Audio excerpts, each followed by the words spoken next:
Chapter 8. And the Lord spake unto Moses, Go unto Pharaoh, and say unto him, Thus saith the Lord, Let my people go, that they may serve me. And if thou refuse to let them go, behold, I will smite all thy borders with frogs, and the river shall bring forth frogs abundantly, which shall go up and come into thine house, and into thy bedchamber, and upon thy bed, and into the house of thy servants, and upon thy people, and into thine ovens, and into thy kneading troughs. And the frogs shall come up both on thee, and upon thy people, and upon all thy servants. And the Lord spake unto Moses, Say unto Aaron, Stretch forth thine hand with thy rod over the streams, over the rivers, and over the ponds, and cause frogs to come upon the land of Egypt. And Aaron stretched out his hand over the waters of Egypt, and the frogs came up, and covered the land of Egypt. And the magicians did so with their enchantments, and brought up frogs upon the land of Egypt. Then Pharaoh called for Moses and Aaron, and said, Entreat the Lord that he may take away the frogs from me, and from my people, and I will let the people go, that they may do sacrifice unto the Lord. And Moses said unto Pharaoh, Glory over me! When shall I entreat for thee, and for thy servants, and for thy people, to destroy the frogs from thee and thy houses, that they may remain in the river only? And he said, Tomorrow. And he said, Be it according to thy word, that thou mayest know that there is none like unto the Lord our God. Then the frogs shall depart from thee, and from thy houses, and from thy servants, and from thy people. They shall remain in the river only. And Moses and Aaron went out from Pharaoh, and Moses cried unto the Lord because of the frogs which he had brought against Pharaoh. And the Lord did according to the word of Moses, and the frogs died out of the houses, out of the villages, and out of the fields. And they gathered them together upon heaps, and the land stank. But when Pharaoh saw that there was respite, he hardened his heart, and hearkened not unto them, as the Lord had said. And the Lord said unto Moses, Say unto Aaron, Stretch out thy rod, and smite the dust of the land, that it may become lice throughout all the land of Egypt. And they did so. For Aaron stretched out his hand with his rod, and smote the dust of the earth, and it became lice in man and in beast. All the dust of the land became lice throughout all the land of Egypt. And the magicians did so with their enchantments to bring forth lice. But they could not. So there were lice upon man and upon beast. Then the magicians said unto Pharaoh, This is the finger of God. And Pharaoh's heart was hardened, and he hearkened not unto them, as the Lord had said. And the Lord said unto Moses, Rise up early in the morning, and stand before Pharaoh. Lo, he cometh forth to the water, and say unto him, Thus saith the Lord, Let my people go, that they may serve me. Else if thou wilt not let my people go, behold, I will send swarms of flies upon thee, and upon thy servants, and upon thy people, and into thy houses, and the houses of the Egyptians shall be full of swarms of flies, and also the ground whereon they are. And I will sever in that day the land of Goshen, in which my people dwell, that no swarms of flies shall be there, to the end thou mayest know that I am the Lord in the midst of the earth. And I will put a division between my people and thy people. Tomorrow shall this sign be. And the Lord did so, and there came a grievous swarm of flies into the house of Pharaoh, and into his servants' houses, and into all the land of Egypt. The land was corrupted by reason of the swarm of flies. And Pharaoh called for Moses and for Aaron, and said, Go ye, sacrifice to your God in the land. And Moses said, It is not meet so to do, for we shall sacrifice the abomination of the Egyptians to the Lord our God. Lo, shall we sacrifice the abomination of the Egyptians before their eyes, and will they not stone us? We will go 3 days' journey into the wilderness, and sacrifice to the Lord our God, as he shall command us. And Pharaoh said, I will let you go, that ye may sacrifice to the Lord your God in the wilderness. Only ye shall not go very far away, entreat for me. And Moses said, Behold, I go out from thee, and I will entreat the Lord that the swarms of flies may depart from Pharaoh, from his servants, and from his people tomorrow. But let not Pharaoh deal deceitfully any more in not letting the people go to sacrifice to the Lord. And Moses went out from Pharaoh, and entreated the Lord. And the Lord did according to the word of Moses, and he removed the swarms of flies from Pharaoh, from his servants, and from his people. There remained not one. And Pharaoh hardened his heart at this time also, neither would he let the people go. Chapter 9. Then the Lord said unto Moses, Go in unto Pharaoh, and tell him, Thus saith the Lord God of the Hebrews, Let my people go, that they may serve me. For if thou refuse to let them go, and wilt hold them still, behold, the hand of the Lord is upon thy cattle which is in the field, upon the horses, upon the asses, upon the camels, upon the oxen, and upon the sheep. There shall be a very grievous murrain. And the Lord shall sever between the cattle of Israel and the cattle of Egypt, and there shall nothing die of all that is the children's of Israel. And the Lord appointed a set time, saying, Tomorrow the Lord shall do this thing in the land. And the Lord did that thing on the morrow, and all the cattle of Egypt died, but of the cattle of the children of Israel died not one.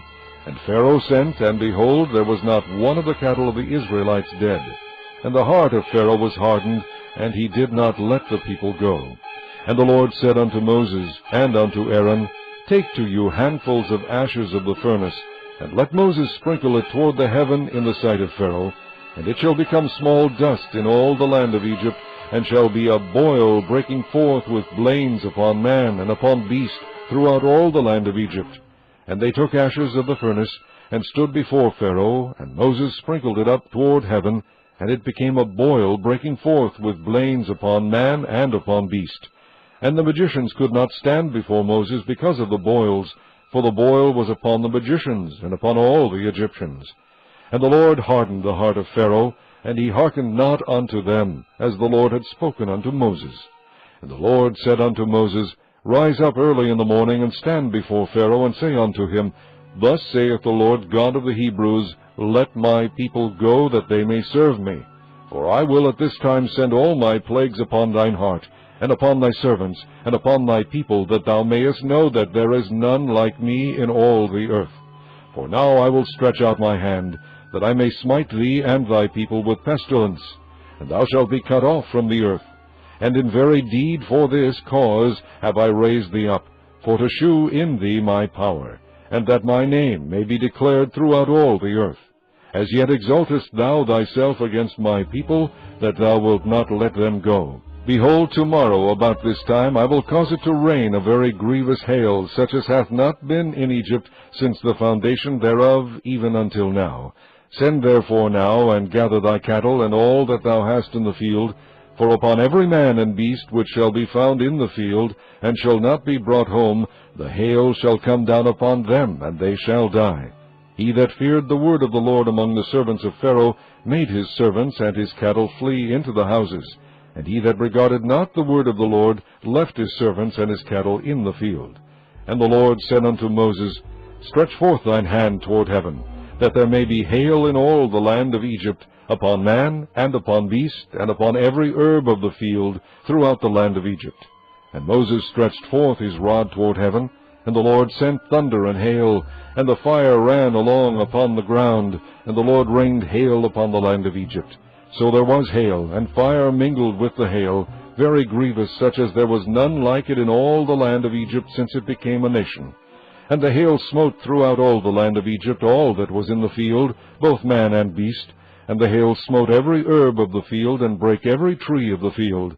Only in the land of Goshen, where the children of Israel were, was there no hail. And Pharaoh sent and called for Moses and Aaron, and said unto them, I have sinned this time. The Lord is righteous, and I and my people are wicked. Entreat the Lord, for it is enough, that there be no more mighty thunderings and hail, and I will let you go, and ye shall stay no longer. And Moses said unto him, As soon as I am gone out of the city, I will spread abroad my hands unto the Lord, and the thunder shall cease. Neither shall there be any more hail, that thou mayest know how that the earth is the Lord's.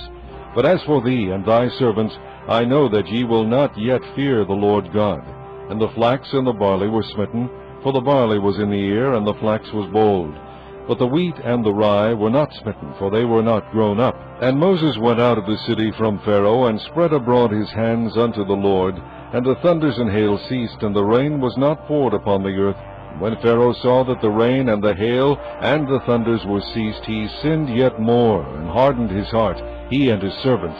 And the heart of Pharaoh was hardened, neither would he let the children of Israel go, as the Lord had spoken by Moses.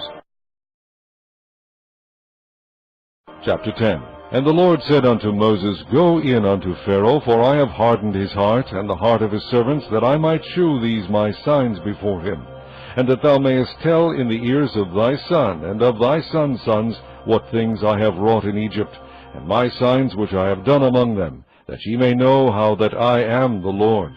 And Moses and Aaron came in unto Pharaoh, and said unto him, Thus saith the Lord God of the Hebrews, How long wilt thou refuse to humble thyself before me? Let my people go, that they may serve me. Else if thou refuse to let my people go, behold, tomorrow will I bring the locusts into thy coast, and they shall cover the face of the earth, that one cannot be able to see the earth, and they shall eat the residue of that which is escaped, which remaineth unto you from the hail, and shall eat every tree which groweth for you out of the field. And they shall fill thy houses, and the houses of all thy servants, and the houses of all the Egyptians, which neither thy fathers nor thy fathers' fathers have seen, since the day that they were upon the earth unto this day. And he turned himself and went out from Pharaoh. And Pharaoh's servants said unto him, How long shall this man be a snare unto us? Let the men go, that they may serve the Lord their God. Knowest thou not yet that Egypt is destroyed? And Moses and Aaron were brought again unto Pharaoh, and he said unto them, Go, serve the Lord your God. But who are they that shall go? And Moses said, We will go with our young and with our old, with our sons and with our daughters, with our flocks and with our herds we will go, for we must hold a feast unto the Lord.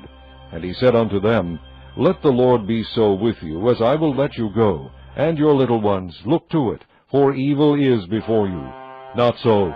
Go now ye that are men, and serve the Lord, for that ye did desire.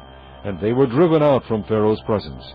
And the Lord said unto Moses, Stretch out thine hand over the land of Egypt for the locusts, that they may come up upon the land of Egypt, and eat every herb of the land, even all that the hail hath left. And Moses stretched forth his rod over the land of Egypt, and the Lord brought an east wind upon the land all that day, and all that night, and when it was morning, the east wind brought the locusts. And the locusts went up over all the land of Egypt, and rested in all the coasts of Egypt. Very grievous were they. Before them there were no such locusts as they, neither after them shall be such. For they covered the face of the whole earth, so that the land was darkened. And they did eat every herb of the land, and all the fruit of the trees which the hail had left. And there remained not any green thing in the trees, or in the herbs of the field, through all the land of Egypt. Then Pharaoh called for Moses and Aaron in haste, and he said, I have sinned against the Lord your God, and against you. Now therefore forgive, I pray thee, my sin only this once, and entreat the Lord your God, that he may take away from me this death only. And he went out from Pharaoh, and entreated the Lord. And the Lord turned a mighty strong west wind, which took away the locusts, and cast them into the Red Sea. There remained not one locust in all the coasts of Egypt. But the Lord hardened Pharaoh's heart, so that he would not let the children of Israel go. And the Lord said unto Moses, Stretch out thine hand toward heaven, that there may be darkness over the land of Egypt, even darkness which may be felt. And Moses stretched forth his hand toward heaven, and there was a thick darkness in all the land of Egypt 3 days. They saw not one another, neither rose any from his place for 3 days. But all the children of Israel had light in their dwellings. And Pharaoh called unto Moses, and said, Go ye, serve the Lord, only let your flocks and your herds be stayed, let your little ones also go with you. And Moses said, Thou must give us also sacrifices and burnt offerings, that we may sacrifice unto the Lord our God. Our cattle also shall go with us. There shall not be an hoof be left behind. For thereof must we take to serve the Lord our God, and we know not with what we must serve the Lord until we come thither. But the Lord hardened Pharaoh's heart, and he would not let them go. And Pharaoh said unto him, Get thee from me, take heed to thyself, see my face no more, for in that day thou seest my face, thou shalt die. And Moses said, Thou hast spoken well, I will see thy face again no more.